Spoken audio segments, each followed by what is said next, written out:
Yo, kakadating lang ng PC. Wait a minute! Who are you? PC ko.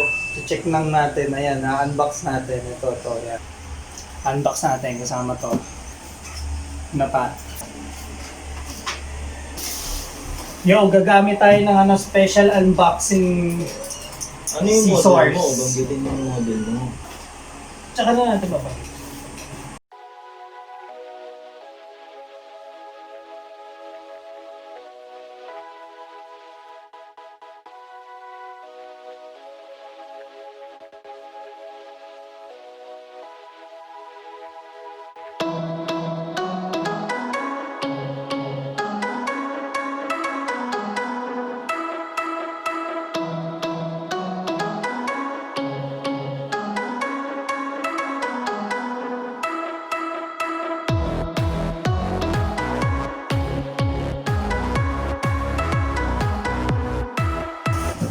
Goods!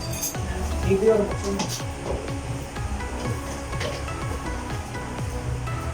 Hindi ka na makaipit. Yung kakatangos yung ano pala.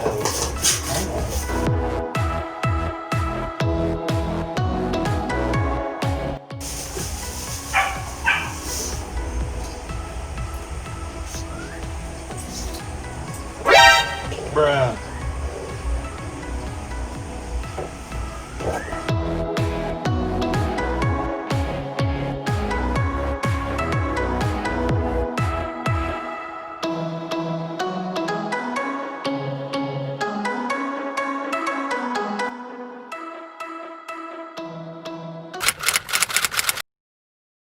Di pa nga na talaga to. Para makapag-aral ako ng maayos. Why the fuck you lying? Why you always lying? Si AJ makapag ano. Dito pang laro. Oh my god, stop you fucking lying. Dito pang laro. Ano to pang grades. Kulang pa ng ano? Wala Ito sa ABR. Ito sa ABR nga. Ito, ABR. Ang taba ng block. Wala. Yan, tingnan mo dyan.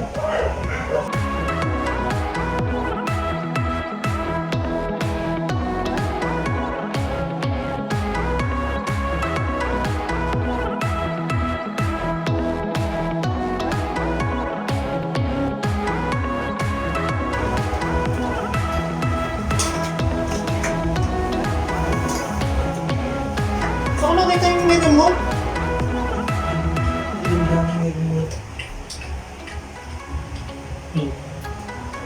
Wala, may ilaw na. Akin na yung binili mo. Tama ka. May ilaw na. Hindi ko kontento. Ang tilok. Tilok ka. Tatlo pa binili mo, no? Ano ba't na binili? May ilaw. Nasaan? LED. Hindi, dito yun eh. Tilok ang putik. Tatlo pa binili. Hindi. Tingnan mo ano to. Ang dami na to. Origin! Putang na, maganda yan. Hindi mo alam yan? Maganda yan. 5 minutes later.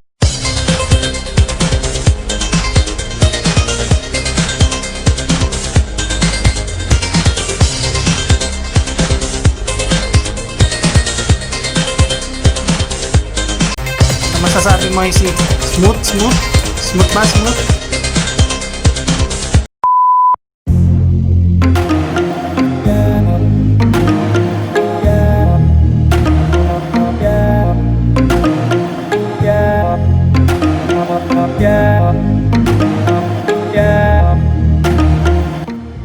So, ayun, no?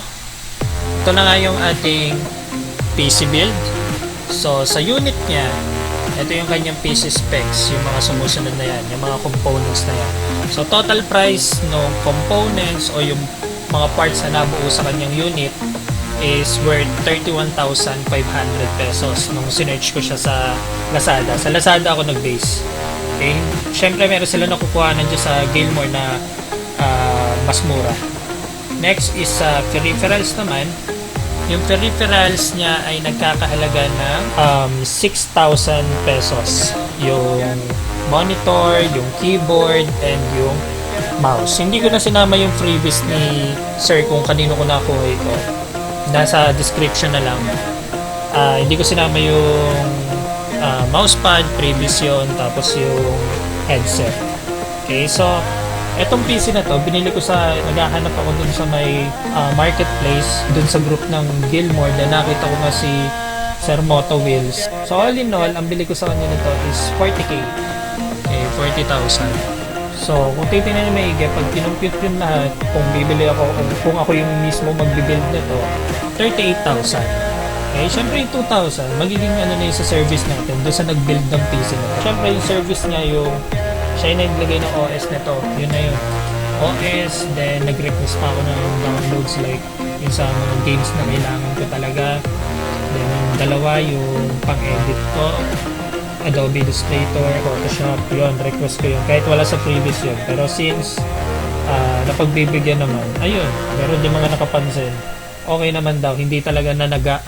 Kumbaga hindi nag-take advantage pagdating sa price si Sir Will pagdating dito. Sulit naman. So tong PC build na to, mid-specs lang.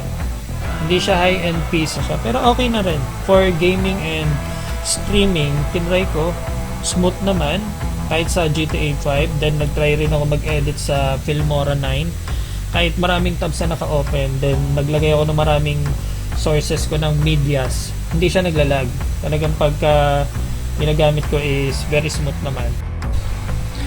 Okay, so dumayo tayo sa paano ba ako pumili? Paano yung mga pinagpilian ko dito? So, una, nagbe-base ako dito sa processors. Etong apat na to, kasama to dun sa mga pinagpilian ko na PC builds kung saan ito yung mga sumusunod na processors nila. Okay, so una, etong 9100F na PC worth 20k, tapos sumunod is yung 4570, then sumunod is yung 2600 ng Ryzen, and yung pinili ko or yung PC build natin ngayon, kung nakita nyo naman syempre, is yung Ryzen 5 3500.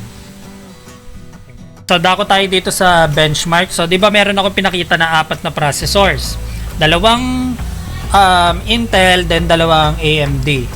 Okay, so nung naghahanap kami nung PC, tinitingnan ko yung processor na nakasama doon sa build nila. So pinakauna ko nakita worth 20,000 to 25k is itong 4570. Okay, kung makikita nyo, 4 cores, then 4 threads lang siya. 25k yata yung offer dun sa akin. Then inaantay ko yung bonus ko na dumating. Bigla siya nag-offer sa akin itong 9100F na i3. Okay, 4 cores, 4 threads din. Naghigit siya ng price, parang around 30k yung in-offer niya sa akin para dito sa 9100F. Sabi niya naman sa akin is mas mabilis daw. Okay, so check natin dito sa benchmark. Itong dalawang Intel na ito na processors is pareha sila 4 cores and 4 threads. Then pagdating naman dito sa effective speed niya, lamang sa gaming itong sa i3 natin. Okay, itong 9100F. Lamang rin siya dun sa desktop and sa workstation, lamang din. Okay, so dito nakalagay 12% faster effective speed itong Core i3 9100F natin. Okay, so parehas lang naman sila 4 cores, pero mas mabilis itong 9100F dahil siguro mas latest ito. Okay, so yan yung difference scores niya. Pag tinignan natin siya dun sa conclusion niya, average bench nung sa i5 4570 is around 73.9% lang, habang ang 9100F ay merong 82.8%. Ang problema, hindi yun ang kinuha ko kasi meron akong mas nakitang mas magandang offer. So ano yung dalawang offer na yon? Etong si Ryzen 5 3500 saka si Ryzen 5 2600. So yung sumunod na offer doon, ang una ko nakita is around 30k din. Kapresyo siya doon nung unang yung in-offer na 4570. Nag-alangan ako doon. Binitawan ko yung dalawang processor na Intel kasi nakita ko nga dito sa Ryzen 5 2600. First, syempre 6 cores and 12 threads yun. compared doon sa dalawang Intel Core na processors na una ko pinakita na dapat ay bibiling ko sana is 4 cores and 4 threads lang. So lamang na kagad yon dito sa cores, lalo naman sa threads. Sa Ryzen 5 3500 naman, actually ito yung binili ko. Ito yung nandun sa nasa PC build natin ngayon, yung Ryzen 5 3500. So tingnan lang natin kung tamang decision. Kasi pinag-isipan ko talaga to eh. 2600 ang unang offer sa akin. Then sabi sa akin ni Sir Will nga, opera na lang kita ng Ryzen 3500 kasi hindi naman nagkakalayo ang price nila. Okay, so titingnan nyo ang price. Ito lang naman, 7570, 7530. Totoo naman na hindi nagkakalayo. Nag-alangan ako dito sa dalawang to. Kasi kung titingnan ninyo, 6 cores, 6 threads to. Yung sa Ryzen 3500. Pero yung dito sa Ryzen 5 2600, 6 cores and 12 threads. So lamang dito yung 2600. O, bakit 3500 pa rin ang kinuha ko? Eh di sige, tingnan natin muna sa baba. So, sa effective speed niya, dito ko nakita. Dito pa ako kumuha ng ibang factors para mag-decide kung ano yung kukunin ko dito sa dalawang processor na to. Kung Ryzen 3500 ba or Ryzen 5 2600. So, tingnan natin. Dito na ako nag-base talaga kung ano ba talaga yung kukunin ko. Ang unang factor talaga na naisip ko, dapat Ryzen 2600 kasi lamang yun sa threads. Pero dito kasi sa conclusion, although kahit walang description yung kung makikita nyo dito sa average bench, lamang na lamang pa rin yung 3500 from 83.7%, 78.4% lang yung 2600. Okay, so tingnan nyo dito sa may user build. So doon sa PC builds, tingnan nyo naman gaano karami, gaano kakilala yung sa Ryzen 5 2600. Saka pinaka-common na to na nakikita ko ng PC build gamit ay Ryzen 5 2600. Samantalang 2800 lang yung may gamit ng Ryzen 5 3500. Sinearch ko bakit ang konti talaga nang nagamit itong Ryzen 3500. Kasi para sa China pa lang ata siya nare-release. So hindi siya ganun kakilala yung Ryzen 3500 compared dito sa Ryzen 5 2600. So, pakicorrect na lang kung mali yung na-search ko. So, compared dito, ang pinakamabilis sa apat na processors na to is itong Ryzen 5 3500. Yung overall conclusion nila. Okay, so the best na options para pumunta is itong Ryzen 5 3500. Okay, so last review natin is yung GPU. So, nag-post ako sa Counter-Strike community, sa CSGO community, 3 groups yon. Pinost ko yung PC build ko doon, kasama yung PC specs, and humingi ako ng recommendation or suggestion kung ano nga ba yung mga dapat kong i-upgrade sa aking PC build. So, isa lang yung kanilang pinuna. Yung aking graphics card. So, ang aking graphics card is GTX 1050 Ti. Sa totoo lang, 200 plus FPS naman nakukuha ko sa CSGO. Although hindi naman naka-low settings na to, 200 plus ang nakukuha ko. O satisfied naman ako doon sa 200 plus na yon. Humingi ako ng recommendation kung ano nga ba yung dapat na i-upgrade ko soon, kung ano ipapalit ko. So ito yung mga nabanggit nila na dapat na ipalit ko na graphics card. So first is 1660, GTX 1660 or 1650. Then sumunod is yung RTX 2060s. So, sinearch ko yung tatlo na yon. Ang pinakamahal o yung pinaka the best na option ko doon is yung GTX 1660 Ti. So, sa totoo lang, hindi ko pa afford yun kasi worth 16 to 17k yung price nun.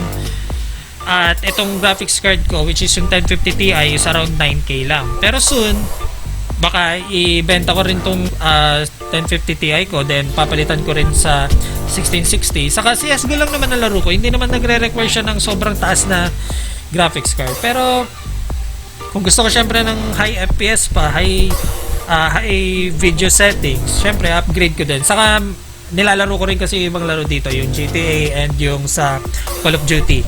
Meron pa pala isa na banggit. Since FPS ang laro ko, kailangan talaga is yung sa monitor ko is 144Hz. Itong monitor ko kasi na 75Hz lang. So, lugi ako. siguro in the future din upgrade ko rin to into 144Hz. Ito talaga 144Hz talaga yung the best para sa mga FPS players. Comment down below kung meron kayo suggestion kung tama ba yung review ko dito. Okay, so yun lang. Peace.